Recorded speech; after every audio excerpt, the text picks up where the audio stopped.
불교를 부처님에게로 되돌리는 불사를 진행하는 근본경전연구회의 공부 중심에 삶의 메커니즘이 있다라는 것은 우리가 다 아는 이야기입니다. 부처님은 오직 사는 이야기를 말씀하셨는데 마음이 몸과 함께 세상을 만나는 이야기가 하나의 고정된 틀을 가지고 진행이 되더라. 이러한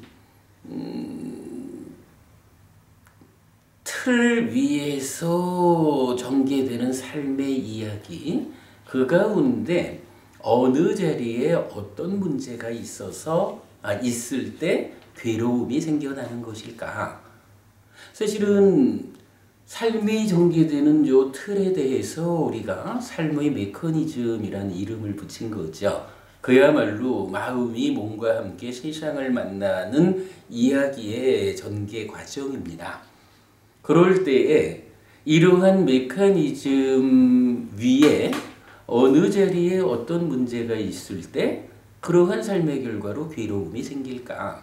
이 부분에 대해서 표면의 이야기와 내면의 이야기를 만나한 어렵고 쉽고를 떠나서 부처님이 보신 바 삶의 이야기를 보신 그대로 설하는 경전들을 꿰어서 우리가 메커니즘이란 그림을 그려냈죠. 그리고 그 위에서 괴로움이 생겨나는 과정, 이 전개 과정을 설명할 때 메커니즘에 번호를 붙이면 12연기가 되더라 라는 거 알고 있고요.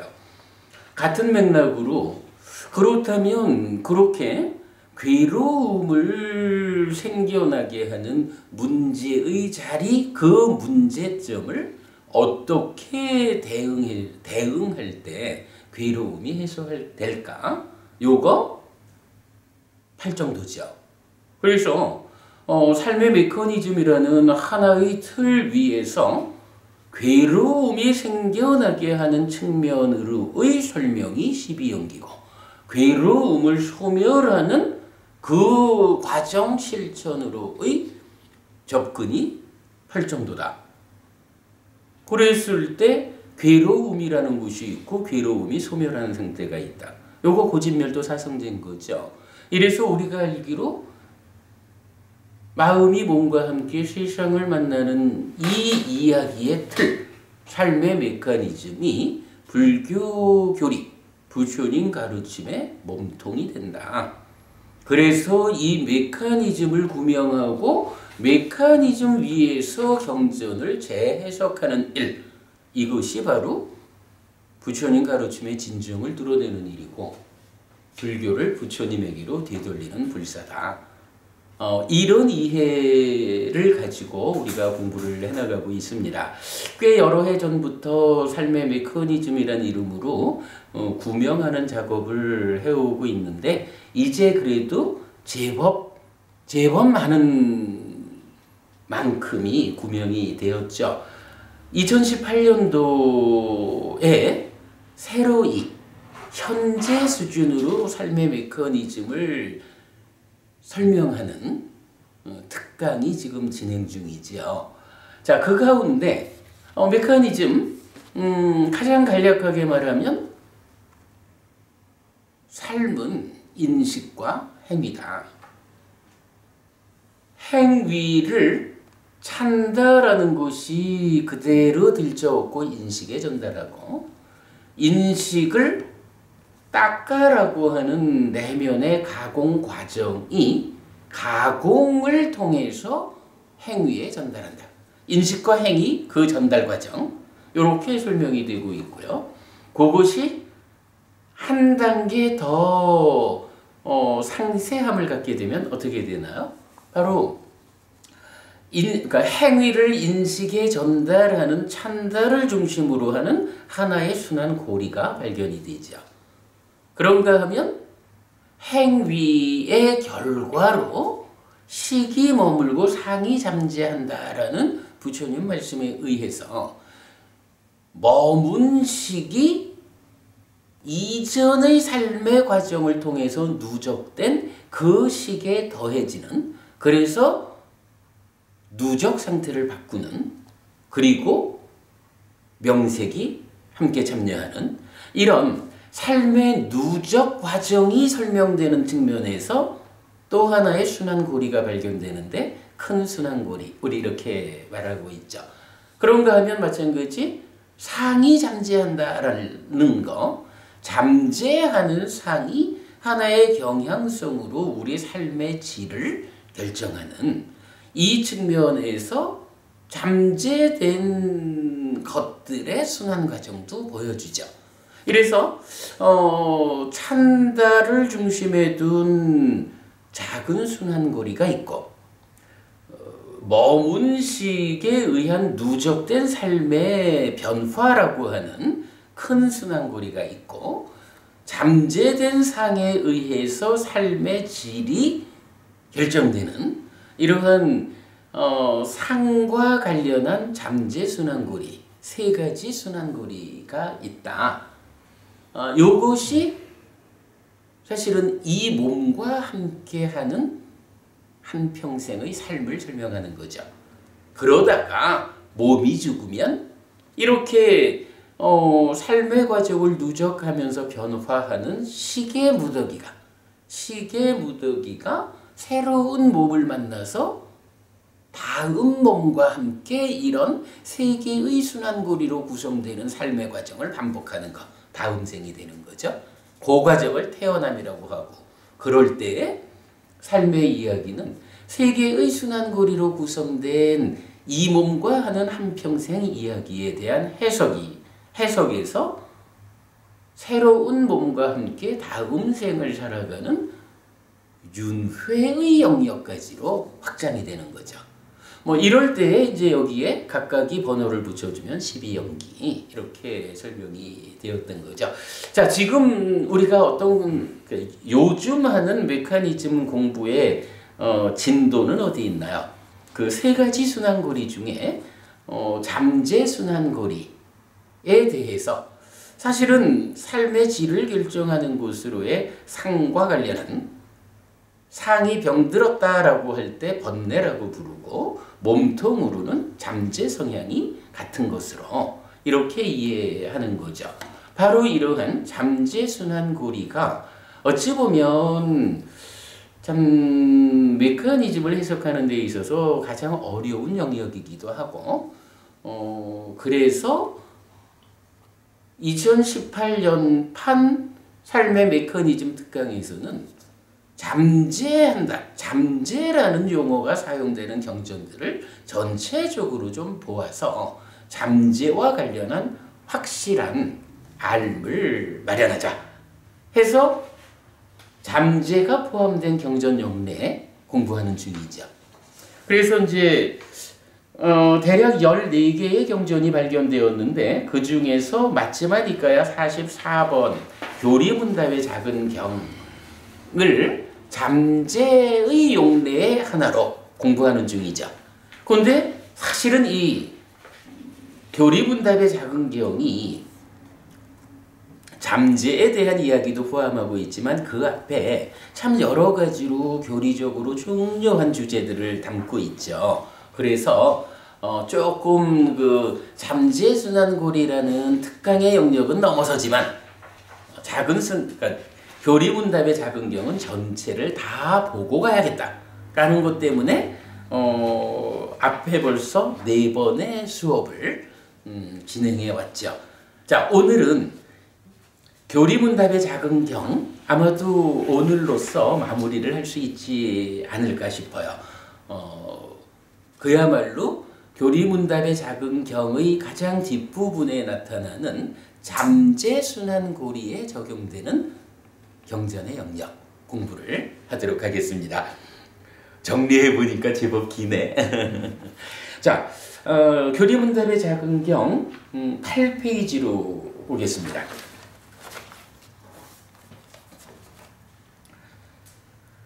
지난주에는 이 과정이 쭉 이어져 오면서 상카라, 신행, 구행, 심행 이 부분에 이어가지고 상수멸에 대한 사실은 특별한 이야기들 자세히 보았죠.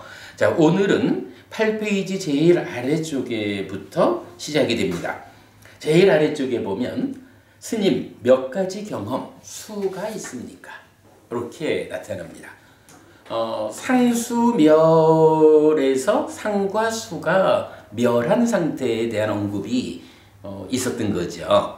이제 주제가 그렇다면 상과 수가 소멸했다라고 하는 그 상황은 어떻게 더 연결됩니까? 수라고 하는 것, 경험이라고 하는 것은 몇 가지가 있습니까? 이렇게 경은 연결되고 있어요.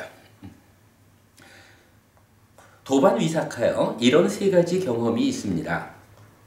즐거움의 경험, 괴로움의 경험, 괴롭지도 즐겁지도 않음의 경험.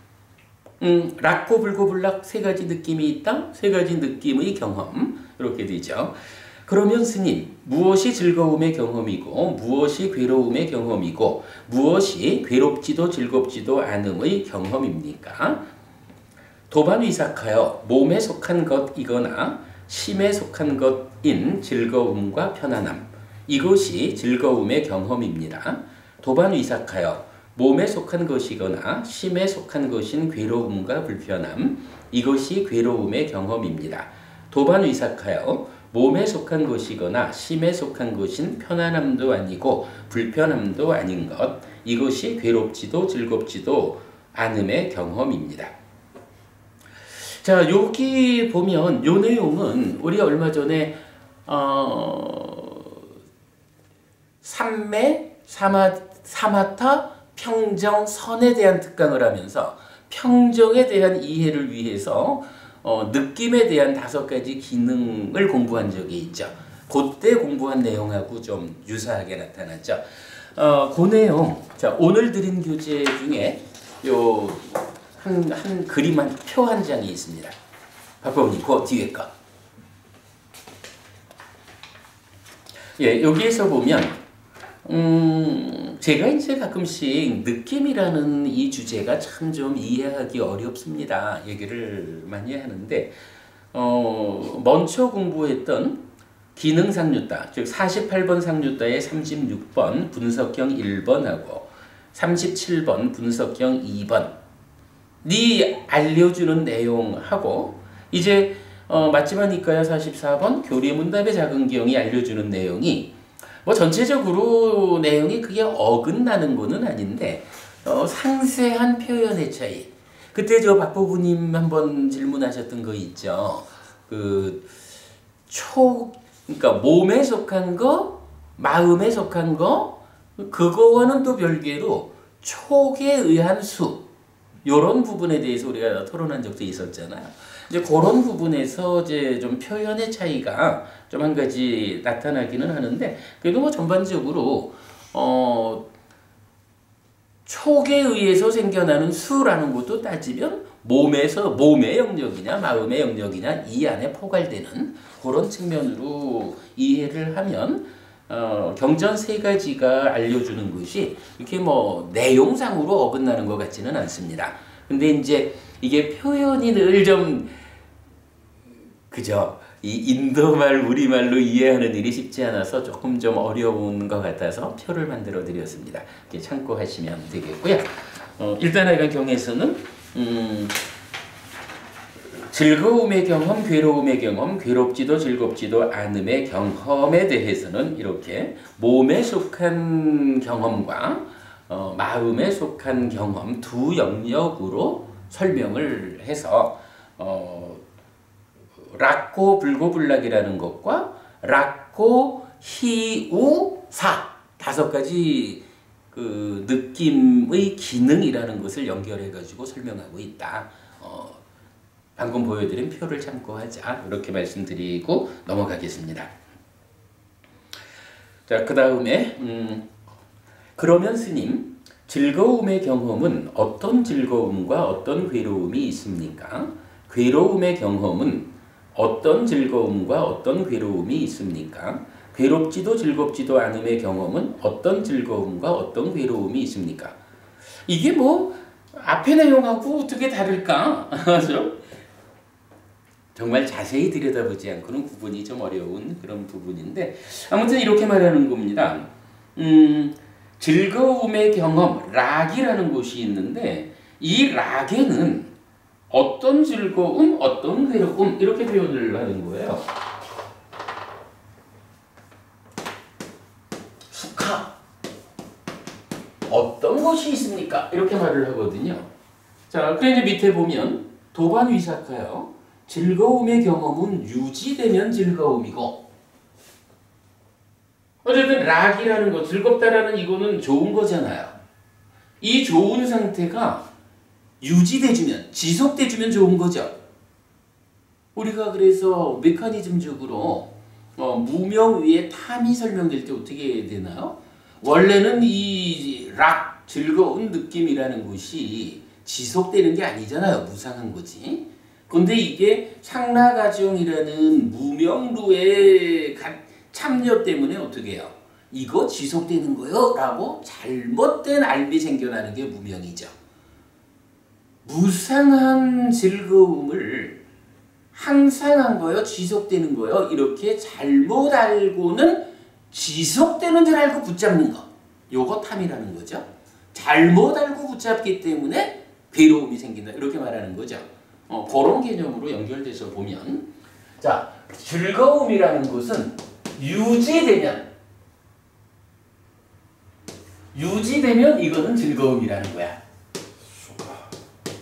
근데 당연하죠. 어찌 보면 우리가 공부하는 이유가 뭐겠습니까? 우리 삶을 괴롭지 않고 행복한 상태로 만들어야겠다. 행복한 상태를 만들어서 기왕이면 그 행복이 잘 유지되도록 다스려 가야겠다. 이게 공부하는 목적이죠. 그래서 즐거움이라는 것은 유지되면 즐거움인데 이게 변하면 즐거움이 변하면 뭐로 변하겠어요? 즐겁다. 내 마음에 드는 이 상태가 변했다라는 것은 마음에 드는 상태를 잃어버리는 거잖아. 그러니까 변하면 괴로움이다. 이렇게 말하는 거죠.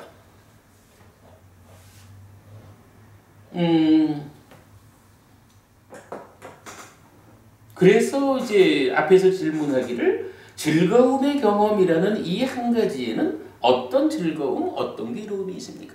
즐겁다라고 하는 요게 사실은 항상 하는 거, 고정된 거, 지속된 게 아니다. 무상한 거다라는 걸 전제한 질문이죠. 이게 무상한 거기 때문에 지금은 즐겁다라고 알려져 있지만 그거 조건들의 결합한 상태가 지금 즐거운 결과를 만들어냈을 뿐이에요. 조건들의 결합 상태가 달라지면 그거 즐거움을 잃을 수 있어. 이런 걸 포함한 거죠. 그렇기 때문에 이렇게 즐거움이라는 한 가지 경험을 놓고 그 안에 어떤 즐거움, 어떤 괴로움이 있습니까? 이렇게 질문을 한 거예요. 그러니까 답변이 그 즐거움이 조건이 잘 관리되어 가지고 유지되면 그 즐거운 상태가 그대로 유지됩니다. 즐거움이 향유하고 있습니다. 그러나 조건을 관리하지 못해서 즐거움을 만드는 상태가 변해버리면 그것은 즐거움을 잃어버렸다라는 것 때문에 괴로움이 됩니다. 이렇게 말한 거죠. 그 다음에 이어가지고 괴로움의 경험은 어떤 즐거움과 어떤 괴로움이 있습니까? 동일한 이야기인 거죠. 그러니까 여기서도 유지되면 괴로움은 유지되면 어떻게 되나요?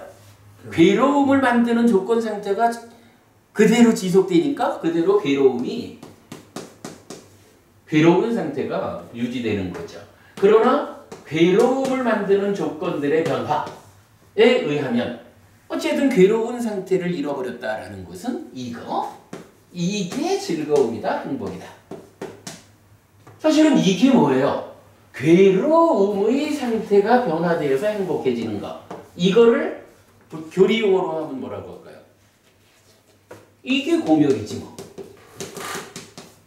그죠? 고멸이라는 게 뭐 별거겠어. 괴로움을 만드는 그 조건을 개선해서 조건을 바꿔가지고 괴로움이 안 생겨나게 하는 거.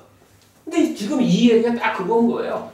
괴로움이 유지되지 못하고 변화시키면 괴로움이 없어진 겁니다. 이렇게 말하지 않는 거야. 그게 바로 행복이다 라고 말해주거든요. 그러니까 고멸이 곧 락이다. 정법부님 이렇게 이해할 수 있는 거죠? 그 다음에 이제 세 번째가 불고불락.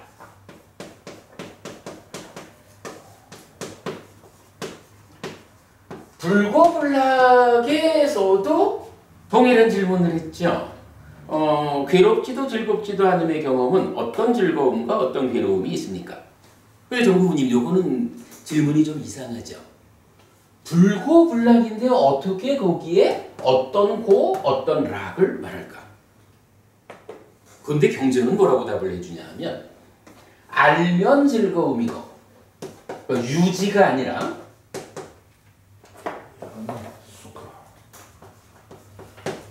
예, 알면 즐거움이고 모르면 네, 모르면 괴로움이다. 이렇게 말하거든. 이건 무슨 얘기일까요?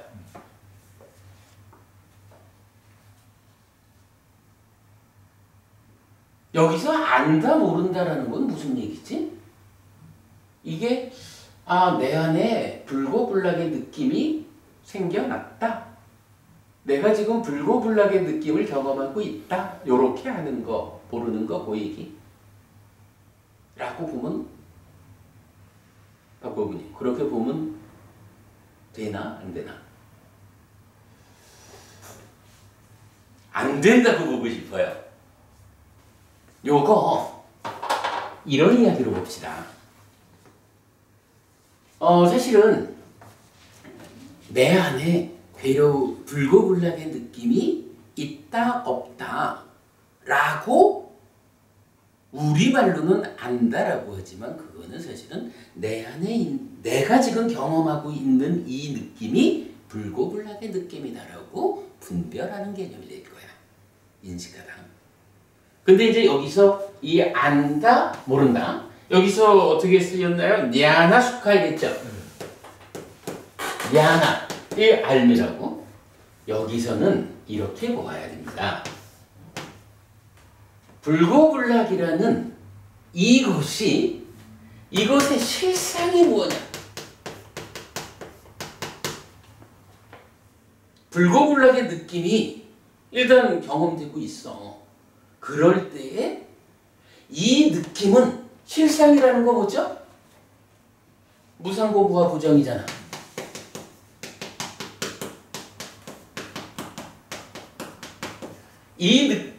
이 불고불락의 느낌은 무상고부와 부정인 것이야. 요렇게 실상 그대로 존재를 특성 그대로 알면 그것 때문에 괴로움을 만들지 않는다. 그런데 이것을 실상 그대로 알지 못하면 그건 무슨 얘기예요? 상나가정으로 잘못한다는 거죠. 상나가정으로 잘못 알면 그것으로 인해서 괴로움이 생긴다. 근데 우리가 저기 메커니즘에서 2차 인식 자리에서 처음에 뭘 말해요? 자, 2차 인식 위자나띠가 바로 요 수에 대한 거잖아. 그죠? 이 수를 식이 위자나띠 분별하는데 여기에 상이 간섭한다고. 상이 참여를 한다고. 그런데 이 상이 병들었느냐? 치유되었느냐? 병든 것이 상나가정이라는 그 무명 존재와 관한 것이냐? 욕상, 색상, 무색상 이렇게 존재들의 질적 측면이냐? 이렇게 놓고 볼 때 치유된 것이 무상고부와 부정 이렇게 되잖아요. 바로요 분별할 때 이 수 중에 락, 고, 불고불락 이 중에 지금 요 불고불락이 알면이라는 얘기가 뭐예요? 무상고부와 부정이라고 실상 그대로 아는 상이 참여를 하면 어때요? 여기에서 생겨나는 결과가 뭐가 돼? 명이 되잖아. 그런데 이게 상나가정이라고 모르는 상태로, 그죠? 실상을 모르는 상태로 상이 참여를 하면 그게 뭐가 돼? 무명이 되잖아. 이런 이야기 우리가 2차 인식에서 공부하는 거잖아요. 그러면 무명이 되면 이어가지고 좀 전에 말씀드렸듯이 사실은 변화하는 것을 무명 때문에 항상 하더라고 잘못 알고 붙잡으니까 탐이 돼서 괴로움으로 가잖아. 그죠? 여기서 탐이 만들어져 가지고 괴로움으로 이끈다고. 물론 마찬가지 괴로운 느낌에 대해서는 진이죠. 그런데 이게 무상고 무화 부정이라고 실상을 아는 상태로 2차 인식이 진행되면 명이라고. 이 명은 이 위에서 잘못 알고 붙잡는 탐이 생겨나지 않는다고. 잘못 알고 밀쳐내는 진이 생겨나지 않는다고. 그러면 여기서는 어떻게 돼요? 이러한 무탐 무진에 의해서는 고면 이런 결과가 만들어지잖아. 그대로 락이죠.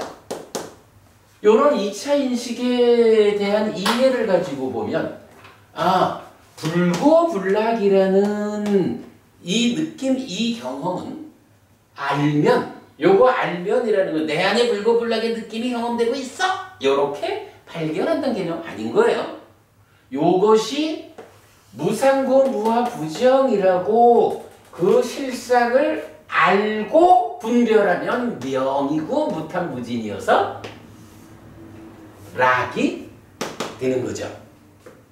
모르면 상나가정에 무명부가 작용해가지고 무명이 돼서 탐진해서 고가 되는 이런 측면으로 경을 이해해야 되겠죠. 박과부님 여기에 공감되죠? 요 개념 아주 중요한 개념입니다. 그러니까 그래 이제 우리가 메커니즘을 공부해야 하는 이유가 이런 부분 하나도 사실 메커니즘적인 이런 설명 없이 경전이 말하는 의미를 참 바로 이해하기가 어려운 거예요. 자, 어쨌든 요 표현 다시 읽어보고 넘어가겠습니다. 도반위사카여 즐거움의 경험은 유지되면 즐거움이고 변화하면 괴로움입니다. 괴로움의 경험은 유지되면 괴로움이고 변화하면 즐거움입니다. 괴롭지도 즐겁지도 않음의 경험은 알면 즐거움이고 모르면 괴로움입니다. 이때 안다는 것은 실상을 알면 즐거움이고 실상을 모르면 괴로움입니다. 이렇게 이해하면 되죠.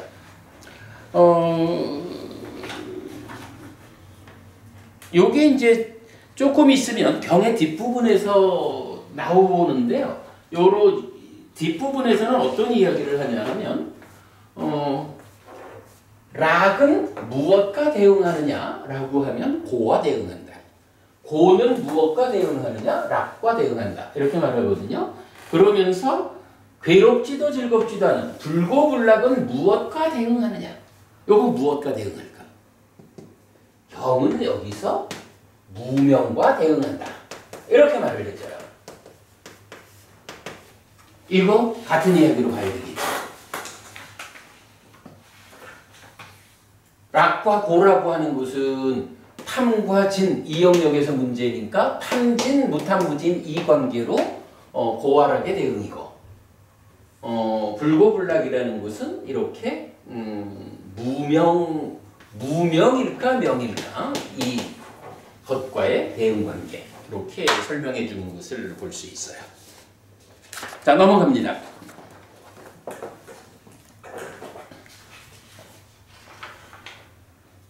그러면 스님, 즐거움의 경험에 의해 어떤 잠재 성향이 잠재하고 괴로움의 경험에 의해 어떤 잠재 성향이 잠재하고 괴롭지도 즐겁지도 않음의 경험에 의해 어떤 잠재 성향이 잠재합니까? 이제 우리가 잠재순환고리와 관련한 공부 영역 들어왔죠. 일단은 잠재 성향이 잠재를 하는데 즐거움과 괴로움, 괴롭지도 즐겁지도 않음 각각에 대해서 어떤 잠재 성향이 잠재할까? 도반 위삭하여 즐거움의 경험에 의해 탐의 잠재 성향이 잠재하고 괴로움의 경험에 의해 저항의 잠재 성향이 잠재하고 괴롭지도 즐겁지도 않음의 경험에 의해 무명의 잠재 성향이 잠재합니다. 근데 요 내용은 어디서 좀 본 것 같죠? 어딘가요? 화살경. 우리가 이 잠재와 관련한 경전 중에 제일 앞쪽에서 화살경 공부를 했죠.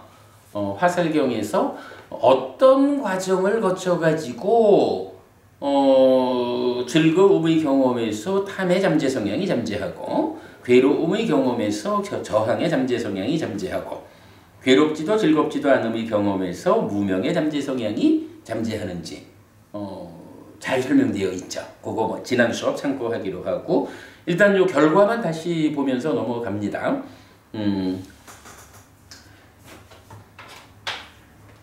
락에서는 탐의 잠재 성향. 라가 놓싸야죠. 고에서는 진의 잠재 성향. 이런 진의 잠재 성향이 아니지 빠띠같이 저항의 잠재 성향. 예, 고맙습니다. 저항의 잠재 성향. 그리고 불고불락에서는 무명의 잠재 성향. 네, 아위자노 사야 되죠. 이렇게 락은 탐과 고는 저항과 불고불락은 무명과 그 잠재 성향으로 연결되어 있다. 이 부분 보겠습니다. 그런데 이제 이어가지고 사실은 굉장히 주목해야 되는 이야기가 또 하나 나타나요. 그러면 스님, 모든 즐거움의 경험에 의해 탐의 잠재 성향이 잠재하고 이거 무슨 이야기예요? 즐거움의 경험에서 탐의 잠재 성향이 잠재한다 그랬거든. 근데 살아가면서 어떤 즐거운 경험이든 일단 중생의 영역에 속한 락의 경험이 있으면 탐은 무조건 잠재합니까? 이런 얘기를 하는 거예요. 여기에 기존에 우리가 이야기하던 것을 한 단계 업그레이드된 주제가 나온 거죠. 자, 모든 즐거움의 경험에 의해 탐의 잠재 성향이 잠재하고 모든 괴로움의 경험에 의해 저항의 잠재 성향이 잠재하고 모든 괴롭지도 즐겁지도 않음의 경험에 의해 무명의 잠재 성향이 잠재합니까? 하여간 이 세 가지 대응이 모든 경우에 그러합니까? 이렇게 물은 거예요. 도반 위삭하여 모든 즐거움의 경험에 의해 탐의 잠재 성향이 잠재하는 것은 아니고 모든 괴로움의 경험에 의해 저항의 잠재 성향이 잠재하는 것은 아니고 모든 괴롭지도 즐겁지도 않음의 경험에 의해 무명의 잠재 성향이 잠재하는 것은 아닙니다. 이제 대답은 어때요? 그렇지 않습니다. 예외가 있습니다. 이런 얘기를 하는 거죠. 우리가 오늘 눈여겨봐야 되는 것은 잠재 성향이 잠재하지 않는 예외적인 경우는 무엇일까? 어디일까? 요걸 봐야 되죠. 그러면 스님, 즐거움의 경험에서 무엇이 버려져야 하고 괴로움의 경험에서 무엇이 버려져야 하고 괴롭지도 즐겁지도 않음의 경험에서 무엇이 버려져야 합니까? 지금 이런 얘기예요. 락에서는 탐의 잠재 성향이 잠재하고 고에서는 저항의 잠재 성향, 불고불락에서는 무명의 잠재 성향이 잠재하는데 이게 모든 경우에 다 잠재하는 건 아니야. 이렇게 나왔죠. 그랬더니 이어가지고 뭐라고 하냐 하면 그러면 즐거움에서는 무엇이 버려져야 합니까? 조금 말이 내용이 달라지지만 연결관계가 있겠죠. 이렇게 각각이 잠재한다. 모두가 잠재하는 건 아니다. 그런데 무엇이 버려져야 되느냐? 이렇게 나왔어요. 그랬더니 넘어가서 도반 위삭하여 즐거움의 경험에서 탐의 잠재 성향이 버려져야 하고 괴로움의 경험에서 저항의 잠재 성향이 버려져야 하고 괴롭지도 즐겁지도 않음의 경험에서 무명의 잠재 성향이 버려져야 합니다. 요건 무슨 얘기죠?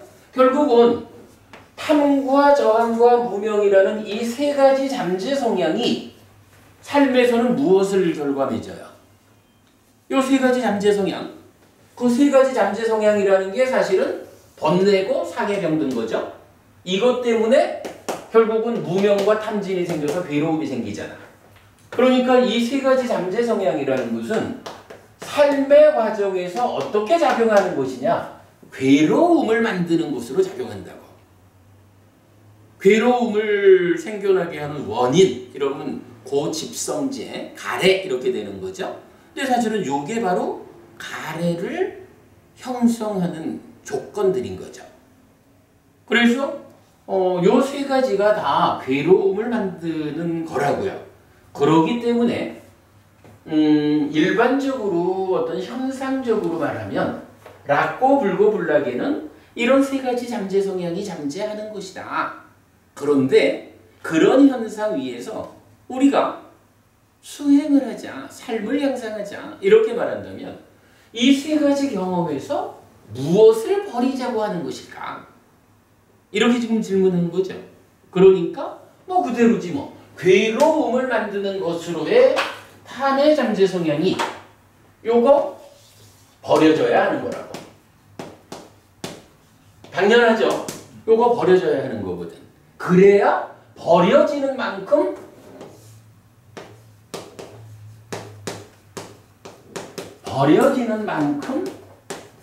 고멸이 실현된다고. 이런 얘기 해주고 있는 거죠. 버려지는 만큼 고멸이 실현되는 거야. 그래서 모든 즐거움의 경험에서 탐의 잠재 성향이 버려져야 하고 모든 괴로움의 경험에서 저항의 잠재 성향이 버려져야 하고 모든 괴롭지도 즐겁지도 않음의 경험에서 무명의 잠재 성향이 버려져야 합니다. 결국은 뭐 이거 버리는 거 이게 버려져야 한다. 그거 버리는 게 수행이고 삶의 향상이고 저 세 가지가 완전히 버려지면 깨달음이다. 이렇게 되는 거겠죠. 자, 그 다음 넘어갑니다. 스님, 모든 즐거움의 경험에서 탐의 잠재 성향이 버려져야 하고 모든 괴로움의 경험에서 저항의 잠재 성향이 버려져야 하고 모든 괴롭지도 즐겁지도 않음의 경험에서 무명의 잠재 성향이 버려져야 합니까? 정보부님 어때요? 요 질문. 자, 지금 이렇게 말했거든. 이러한 세 가지 느낌 경험에서 잠재 성향들이 다 버려져야 된다 그랬거든. 그런데 지금 이제 경은 다시 질문하기를 모든 낙에서 탐의 잠재 성향이 버려져야 하느냐? 모든 고에서 저항의 잠재 성향, 모든 불고불락에서 무명의 잠재 성향이 버려져야 하느냐? 이렇게 묻고 있거든요. 아니죠. 왜 아닐까? 사실은 이게 왜 아닐까 하면 바로 앞에서 그 질문이 있었다고. 모든 락고 불고불락에서 각각의 잠재 성향들이 다 잠재하느냐? 이렇게 물었잖아. 근데 아니라 그랬거든. 그러니까 탐 중에 저항의 잠재 성향, 그러니까 저기 락 중에 락의 경험 중에 탐의 잠재 성향이 버려져야 되는 경우는 어떤 경우예요? 탐의 잠재 성향이 잠재하는 경우에는 버려져야 되는 거죠. 근데 탐의 잠재 성향이 잠재하지 않는 경우가 있다라는 건데 그 경우까지 포함해가지고 탐의 잠재 성향이 버려져야 된다 그러면 안 맞잖아. 네, 그렇게 앞에서 잠재 성향이 잠재하지 않는 경우가 있다라는 것에 연결되어서 이제 질문은 모든 경험에서 다 잠재 성향이 버려져야 되는 것은 아니다. 이런 부분에 문답이 되는 거예요. 자, 보죠. 도반위삭하여 모든 즐거움의 경험에서 탐의 잠재 성향이 버려져야 하는 것은 아니고 모든 괴로움의 경험에서 저항의 잠재 성향이 버려져야 하는 것은 아니고 모든 괴롭지도 즐겁지도 않음의 경험에서 무명의 잠재 성향이 버려져야 하는 것은 아닙니다. 자, 요거 이제 금방 말씀드린 그 내용이에요. 잠재하지 않는 경우가 있기 때문에 버리지 않아야 되는 경우도 있는 거죠. 도반위삭하여 여기 비구는 소유의 삶으로부터 벗어나고 불성법들로부터 벗어나서 윗닦아가 있고 윗자라가 있고 떨침에서 생긴 기쁨과 즐거움의 초선을 성취하여 머뭅니다. 그것 때문에 탐을 버립니다. 그때 탐의 잠재 성향이 잠재하지 않습니다. 자, 여기에서 오늘 우리가 진짜 한 단계 업그레이드된 가르침을 만나는 거죠. 박버부님, 여기서는 지금 어떤 이야기를 하는 거예요? 일단 초선을 성취해서 머물렀거든. 그런데 그 초선을 성취해 머무는 상태에서 어떤 일이 진행된다는 거예요? 소유의 삶을 서서히 버리기 시작하는 거지. 그거 아닌 것 같은데. 여기서 지금 아니 경이 지금 직접 말해주잖아. 초선을 성취하여 머뭅니다. 다음에 그것 때문에 탐을 버립니다. 그 말씀은 그러니까 그 소유의 삶에서 욕탐에 대한 이야기를 하신 거죠. 그래, 뭐 그 연결관계도 있겠지만 여기서는 이제 그보다는 좀 더 직접적으로. 그러니까 여기는 그 욕상을 제거하는 그것도 초선에서 하는 초선을 성취해 머물면서 하는 일의 하나지만 그 다음 과정이 또 있는 거죠. 그래서 초선을 성취해서 머무는 그것에 의해서 탐을 버린다라는 거야. 근데 요 얘기가 뭘까? 초선이라는 상태가 어떤 상태예요? 초선의 상태가 요 상태잖아. 즐거움의 상태잖아. 그죠? 일반적으로 보면 즐거움이 경험될 때는 탐의 잠재 성향이 잠재를 한다고. 근데 지금 이 경에서 우리가 주목하자라는 건 뭐냐 하면 그냥 좋습니다. 즐거운 느낌이 있습니다. 이 경우가 아니고 초선을 성취해서 머문다라고 하는 높은 수행의 상태를 말하는 거야. 초선을 성취해 머무는 그 상태에서 초선을 성취해 머문다라는 그것을 조건으로, 그래서 제가 그렇게 번역됐죠. 그것 때문에 탐을 버린다. 초선을 성취해 머문다라는 그것을 조건으로 탐을 버린다는 거야. 그러면 거기서 어떤 일이 생겨나? 탐의 잠재 성향이 잠재하지 않습니다. 그럼 이건 무슨 얘기인가요? 자, 지금 제 앞에서 계속 이야기하기를 락의 경험, 즐거움이 경험되면 탐의 잠재 성향이 잠재하는데 모든 경우에 잠재합니까? 아니라 그랬죠. 즐거움에서는 탐의 잠재 성향이 버려져야 되는데 모든 경우에 버려져야 합니까? 아니라 그랬어. 왜냐하면 탐의 잠재 성향이 잠재하지 않는 영역이 있는 거야. 그때는 잠재하지 않으니까 버려져야 될 이유가 없는 거야. 그런데 그 시점을 바꿔보니 그 시점을 어디로 보는 거야? 초선. 초선을 성취해서 머문다라고 하는 그 상태가 바로 초선이라고 하면 이미 우리가 아는 걸로 떨침에서 생긴 희화락이라고 하는 그 높은 개발된 느낌의 즐거움의 상태잖아. 근데 그 즐거움의 상태가 일반적으로 즐거움이 경험될 때는 탐의 잠재 성향이 잠재하는 건데 이게 초선을 성취해서 머문다라고 하는 높은 수행의 전개 과정이잖아. 이때 이 수행을 한다라는 이 힘에 의해서 탐을 버린다라는 거죠. 그래서 초선 그 상태에서 탐의 잠재 성향이 잠재하지 않는다. 그 얘기를 해주는 거죠. 탐의 잠재 성향이 잠재하지 않는 영역이 설명되는 거야.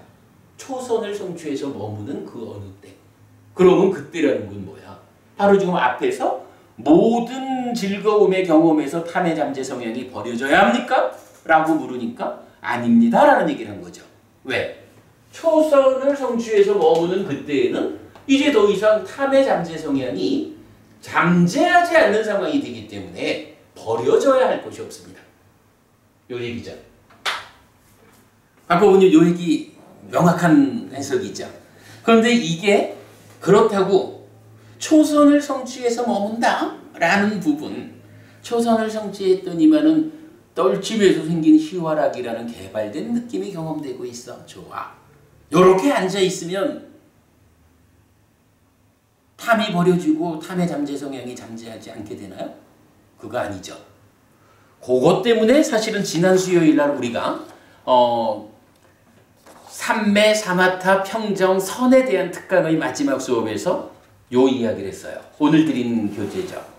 오늘 드린 요 그림, 이게 하도 그 박스가 많고 화살표가 많아가지고 되게 힘들더라.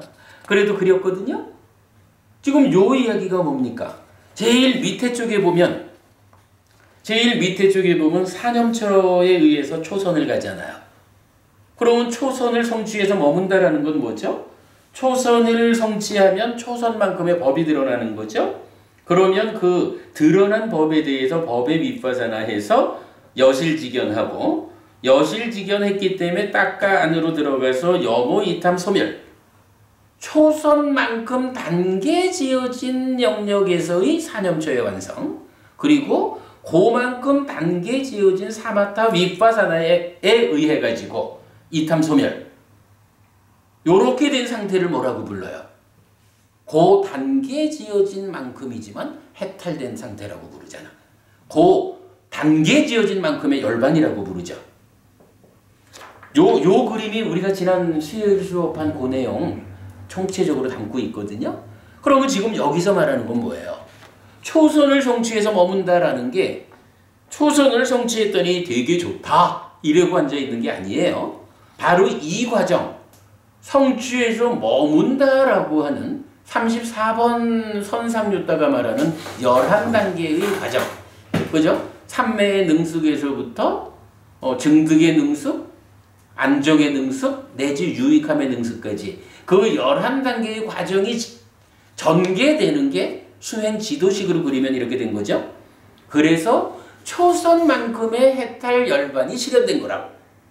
요 상태, 요렇게 초선만큼의, 그러니까 초선을 성취해서 머무는, 그래서 초선만큼의 단계적인 그 부분만큼의 해탈 열반이 실현된 그 상황을 우리는 요렇게, 그러니까 경은 요렇게 표현하는 거죠. 바로 그만큼 해탈되어 있거든. 그만큼 열반이 실현됐거든. 그 상황이라는 것은 탐이 버려진 상태고 더 이상 탐의 잠재 성향이 잠재하지 않는 상태예요. 요렇게 지금 교리문답의 작은 경이 연결된 개념으로 알려주고 있죠. 이 정말 경전이 꿰어지지 않고 어떻게 우리가 이런 경을 이해할 수 있을까 싶어요. 근데 박 부부님, 요 부분 초선에서 이렇게 설명되는 부분, 지난주 수업 연결하면 설명되죠. 네, 이렇게 우리가 이해를 하자고요. 자, 그렇게 이제 즐거운 느낌이 경험되는데도 불구하고 탐의 잠재 성향이 잠재하지 않는 경우가 설명된 거야. 그러니까 버려지지 않아도 되는 경우가 설명됐어요.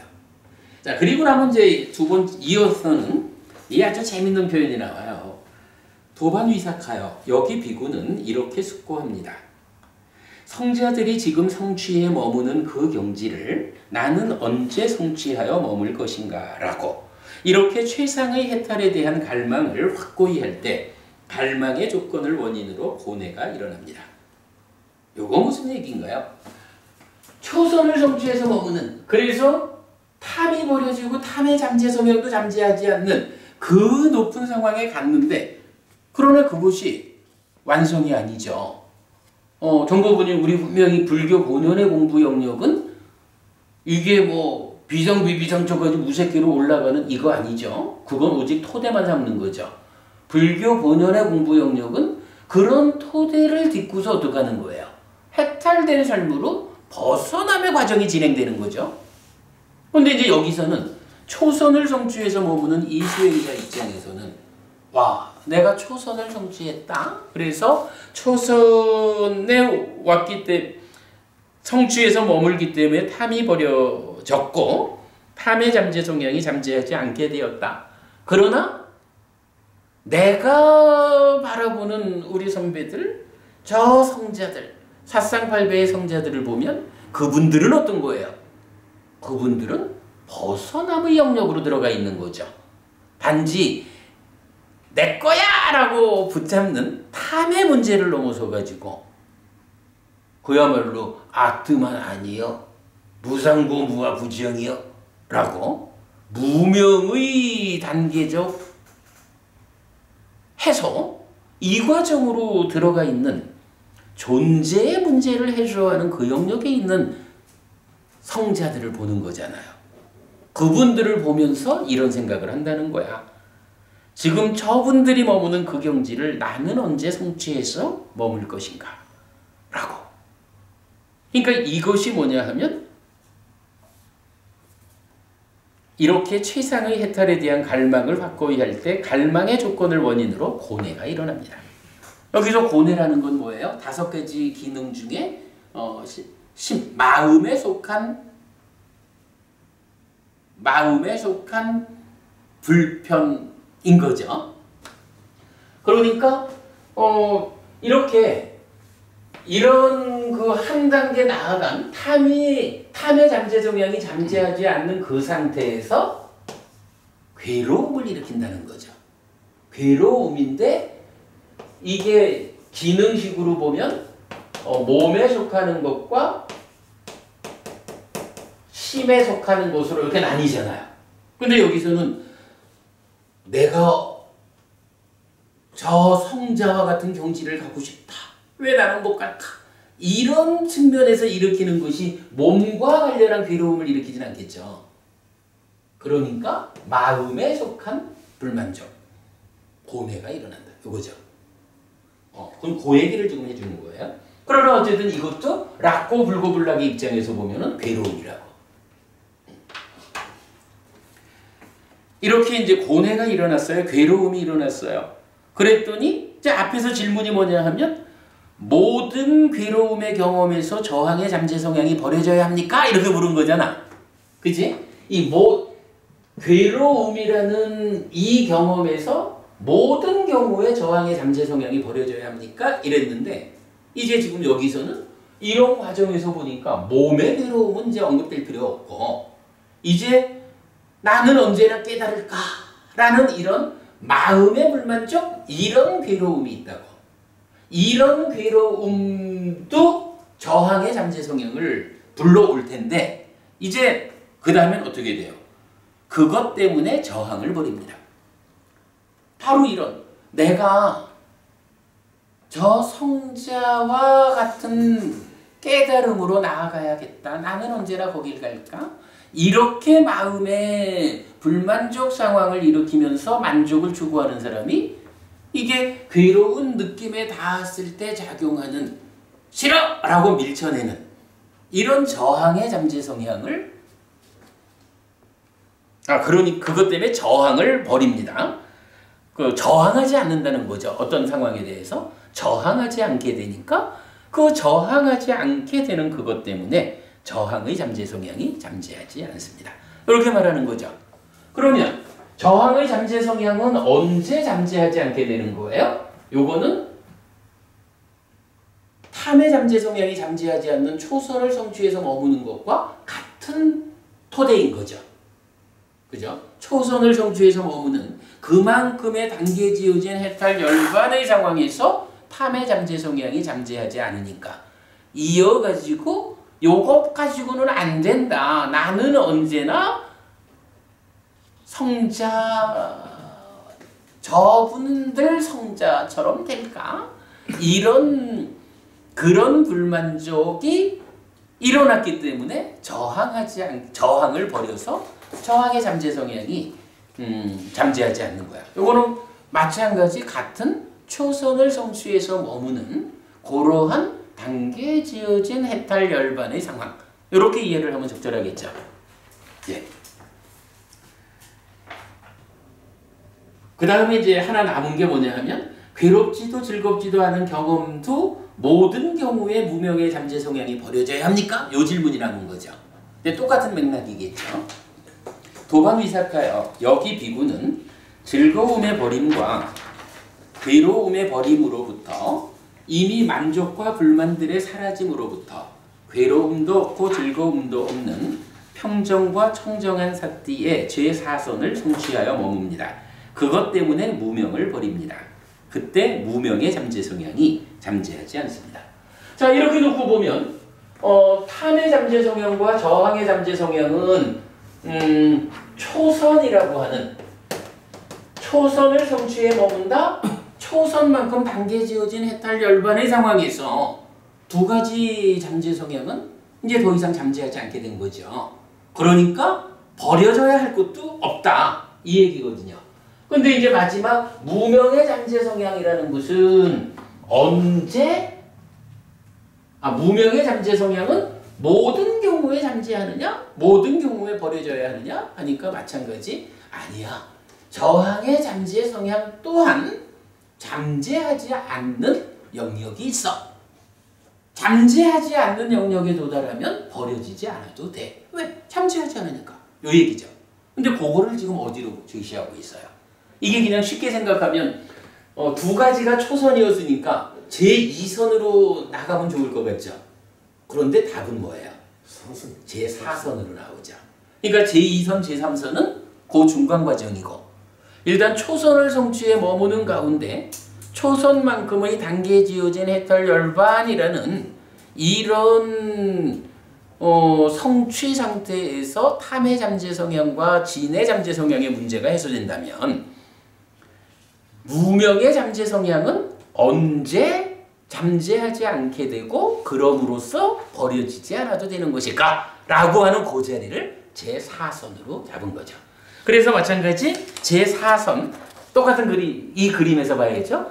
제4선만큼 그러니까 우리 이쪽에 이제 내적인 마음의 사마타에서 그 부분만큼 단계 지어진 과정과 성과 이렇게 적었는데 이게 내적인 마음의 사마타로 단계 올라가서 제4선을 성취해 머물 때에 그만큼의 법이 드러나면 드러나는 법을 담마 윗바사나 하면 그만큼 여실지견해서 그만큼의 사념처의 완성 염호하고 사마타 윗바사나로서의 이탐소멸하면 그로 인해서 그만큼 제4선만큼의 단계에 지어진 해탈열반이 실현된다. 그 자리에서 무명이 잠재하지 않는다. 그러기 때문에 더 이상 무명이 버려져야 한다고 말하지 않는다. 이렇게 말하는 거겠죠. 그렇다고 해서 이게 그러면 제4선이면 끝나나? 이렇게 볼 건 아니에요. 지금 여기서는 이런 그 수행의 과정에서 락고 불고불락이라는 이런 높은 개발된 느낌들이 경험될 때 그때에 잠재되는 것들에 대한 문제를 말하고 있죠. 근데 깨달음이라는 것은 이걸로 끝나는 건 아니죠. 왜냐하면 이미 잠재되어 있는 것들을 부수는 과정이 필요하죠. 이게 그래서 제4선이 끝은 아닌 거예요. 그러니까 제4선 이후에도 무소유처를 넘어서서 상수멸까지 가가지고 동일한 과정을 끝까지 가야 깨달음은 성취되죠. 이런 개념으로 볼 수가 있겠어요.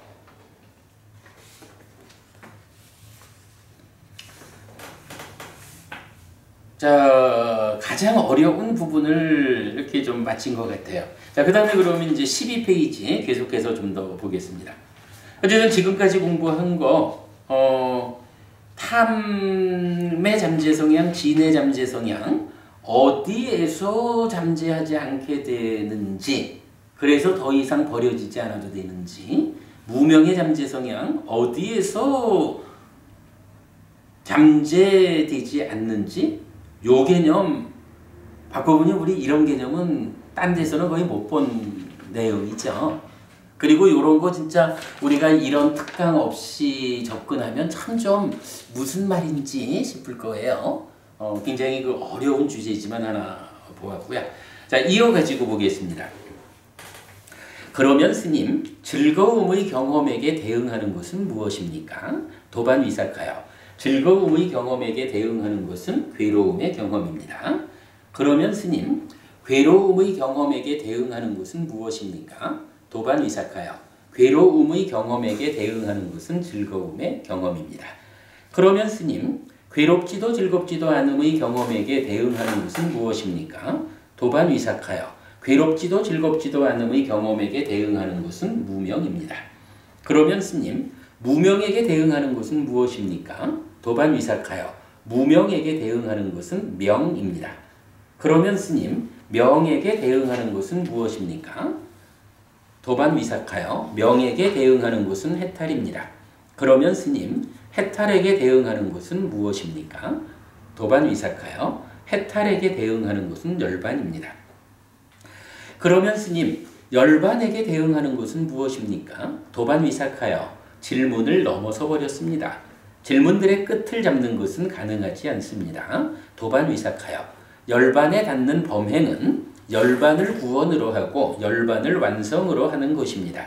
그리고 도반 위삭하여 그대가 원한다면 세종께 가서 이것의 의미를 여쭤보십시오. 세종께서 말씀하시는 대로 그대는 받아들이십시오. 이렇게 말했죠. 자, 여기에서 아까 제가 이제 미리 소개를 좀 했습니다만은 즐거움의 경험에게 대응하는 것이 무엇입니까? 이렇게 물었거든요. 그럼 이제 이런 이야기죠. 뭐.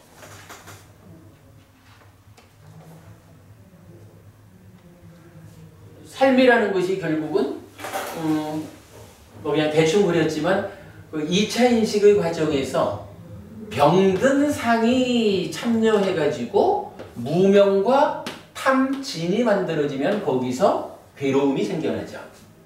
그런가 하면 치유된 상이 참여해서 명이 만들어지면 무탐 무진이 이어지고 거기서 고멸 즉 락이 만들어지는 거죠. 자, 이런 상황에서 이제 경전이 이렇게 말하는 거예요. 즐거움과 대응하는 게 무엇입니까? 자, 락이라고 하는 요거는 따지고 보면요, 이게 저 내면의 이야기 이거 아니죠. 우리가 현실적으로, 그러니까 우리가 살아가고 있는데 우리 삶의 과정에서 구체적으로 어떤 문제가 있고 어떤 문제의 해소가 있습니까? 이럴 때 부처님 뭐라고 하셔요? 불교의 대명제가 뭐예요? 부처님, 나는 오직 고와 고묘를 말한다 라고 해서 괴로움이 소멸된 것은 락이다 라고 하니까 나는 우리의 삶이 행복할 것인지 괴로울 것인지 이것이 나의 오로지 관심사다 이렇게 말하는 거잖아요. 그래서 바로 어떻게 하면 나도 그대들도 이 괴로움의 문제를 해소하고 행복해질 것인가? 이걸 위해서 괴로움이 왜 생겨나는지 그 조건관계 원인을 알아야 소멸할 수 있기 때문에 고집, 가래라는 문제가 나타나고 그 괴로움의 원인을 어떤 방법으로 부술 수 있을까? 라는 것 때문에 고멸도 팔정도의 실천이라고 하는 중도가 나타나죠. 이러면서 사성제가 성립되잖아요.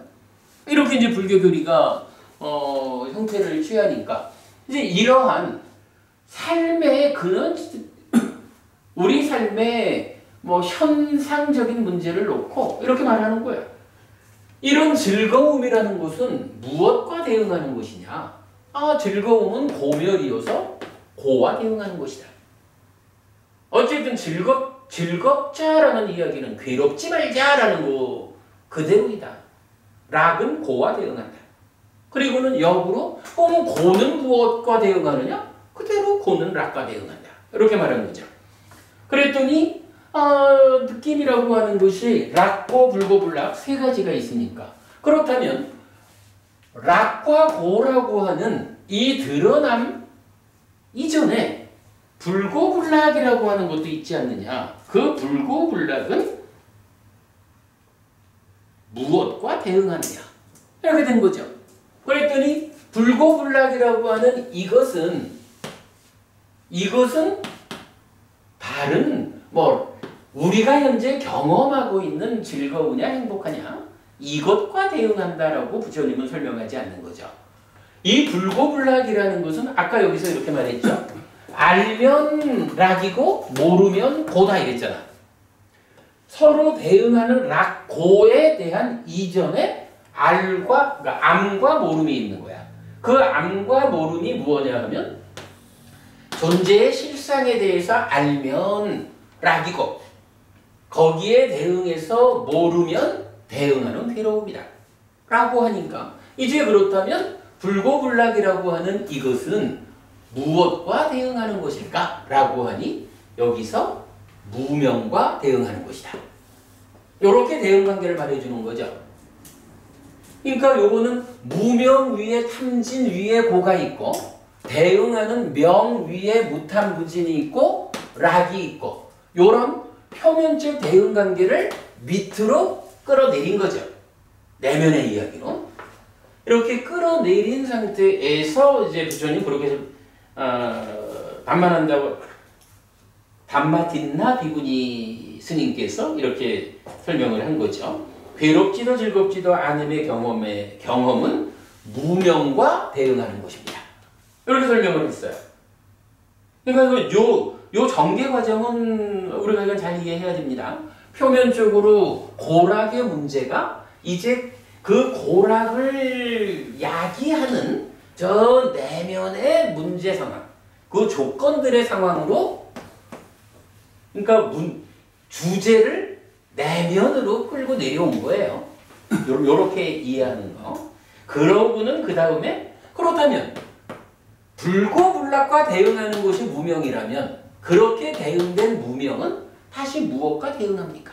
라고 하니까 락고는 서로 대응한다 그랬는데 이제 여기서는 뭐라 그래요?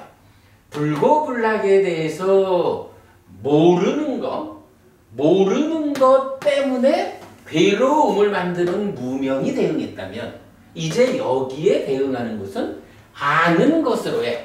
그죠? 알아서 락을 만드는 실상을 아는 것이 참여한 명이라고 하는 것이 무명과 대응한다. 무명과 명의 대응관계로. 그러니까 표면의 고락의 대응관계를 불고불락이라는 느낌과 연결해서 내면으로 끌고 내려와가지고는 내면에서 무명과 명의 대응관계로 이렇게 설명을 해준 거죠. 그런 다음 그래서 이제 무명에게 대응하는 것은 명입니다. 그랬고 그 다음에 명에게 대응하는 것이 무엇이냐라고 하니까 이제 그 답은 다시 어떻게 나와요? 우리가 이제 결국 불교 공부가 하는 게 뭐예요? 중생들의 삶이라는 것은 괴로운 삶이라고요. 이 괴로운 삶을 어떻게 행복한 삶으로 바꿀 것이냐. 우리 삶의 표면의 영역에서 우리가 해야 하는 일이 뭐냐? 불교의 존재 이유. 나는 오직 고와 고멸을 말한다. 불교가 존재하는 커다란 명제로서 고와락을 제시했잖아요. 그 고와락 가운데 어떻게 고를 소멸하고 고멸을 락을 실현할 것이냐라고 하는 불교의 존재 이유가 설명되려니까 그거 표면에서 나하고 너하고의 이런 관계의 문제에서 푸는 것이 아니고 이게 내면으로 들어와서 풀어져야 하는 것이요.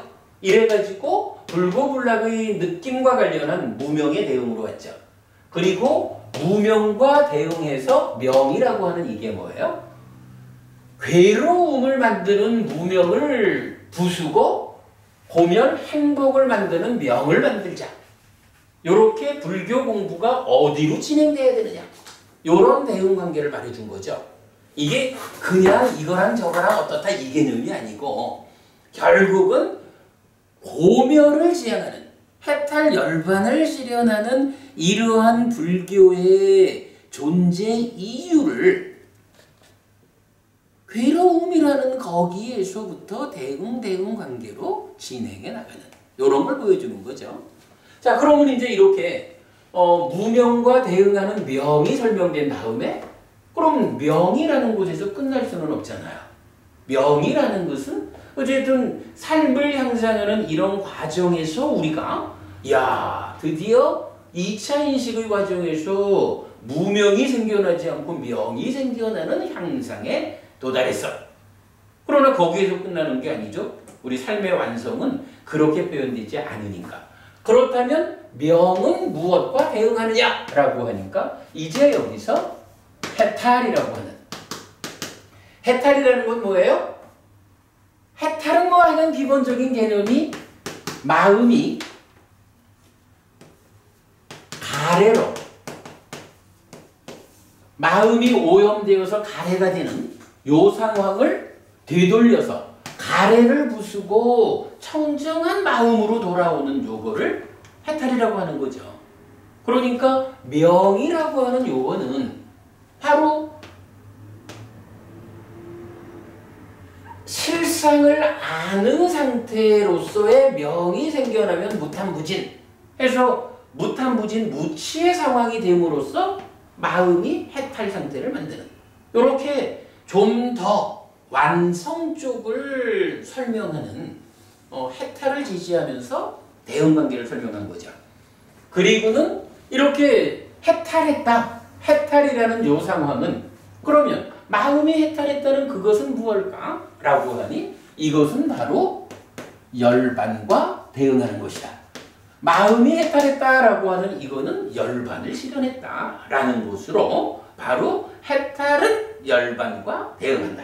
이렇게 이제 표현하고 있죠. 이래서 이제 락으로부터 시작했지만 사실은 괴롭다라고 하는 중생의 문제 상황에 대해서 괴롭지 않은 행복한 삶을 제시하는 불교가 그것을 실현하기 위해서 내면으로 주제를 끌어들여가지고 그러니까 여기서 보면 고락하고 불고불락하고는 연결관계가 없죠. 연결관계 없이 그냥 고하락 이거 표면적인 이야기. 이제 그 락의 실현을 위해서 어느 자리로 주제를 옮겨 놓을까 하고 한 단계 뛰어가지고 불고불락으로 온 거예요. 분명히 그 락고 불고불락은 이 대응 측면에서 연결관계가 없어요. 이렇게 뛰어내려온 거야. 그 상태에서 이렇게 무명으로 명으로 해탈로 열반으로 이렇게 대응관계를 이끌어 온 거죠. 그리고 마지막에 열반에 대응하는 게 뭐냐라고 또 물으니까 이렇게 나가면 이게 이제 뭐라 하지 그죠? 불소급이라 하든가 이런 식으로 가면 끝까지 가야 되는 거죠. 그래서 이제 이런 부분에 대해서는 이제 한계를 지어주는데 부처님은 정확하게 대답을 해주죠. 불교가 이런 공부를 하는 것은 무엇을 위해서 하는 것이냐? 불교 공부의 수행의 최종 목적점에 대해서 부처님은 이제 확정적으로 말해주는 거죠. 우리가 그대들이 나를 따라서 어디를 가고자 하는 것일까? 우리가 가고자 하는 목적점은 열반이다. 이걸 명확히 해주는 거죠. 그래서 그 열반까지 가면 할 일을 끝낸 거요. 그 다음에까지 말하는 것은 의미가 없는 이야기요. 완성된 다음을 찾는 것은 바보가 하는 짓이요. 사족이라고 말해도 될까요? 그런 식이 되죠. 그래서 열반이라는 것으로 분명한 목적점 한계를 지어주고 그 열반에 대응하는 것으로 열반 이후를 묻는 위사카한테 이제 담마진나 비구니는 열반에 닿는 범행은 즉 불교의 목적 열반을 가기 위한 이러한 범행은 열반을 구원으로 하고 열반을 완성으로 하는 것입니다. 열반 이후에 대해서 질문하는 것은 적절하지 않습니다. 이렇게 답을 준 거죠. 그리고 나서는 이제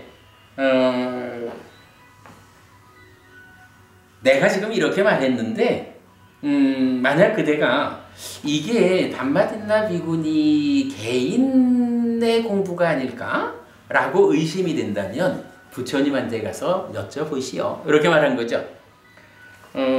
그랬더니 이제 경전은 이렇게 마무리됩니다.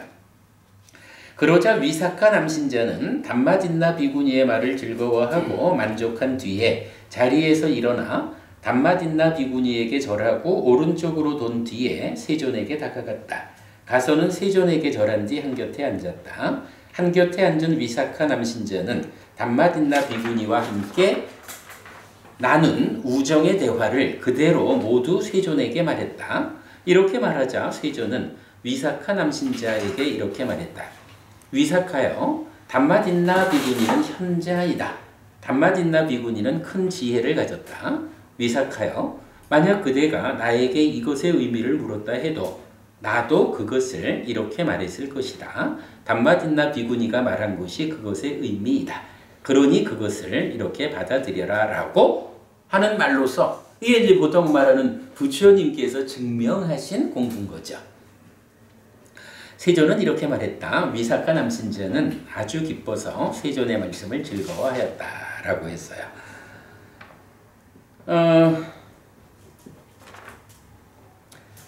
예, 뭐 이렇게 해서 일단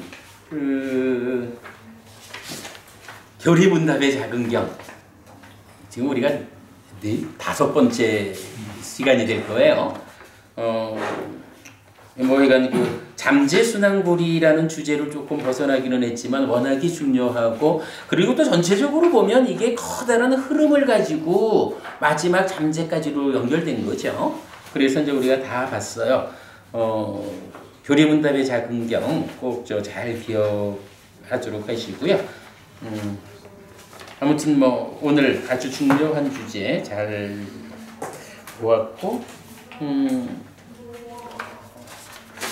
뭔가를 제가 한마디를 더 하고 싶은 말이 있었던 것 같은데 안 찾아지네. 아마 중간에 얘기를 다 한 것 같아요. 자, 오늘 이렇게 해서 교리문답의 작은경 마무리 지었습니다. 자, 오늘 수업 이렇게 하겠습니다. 수고하셨습니다. 네, 수고하셨습니다.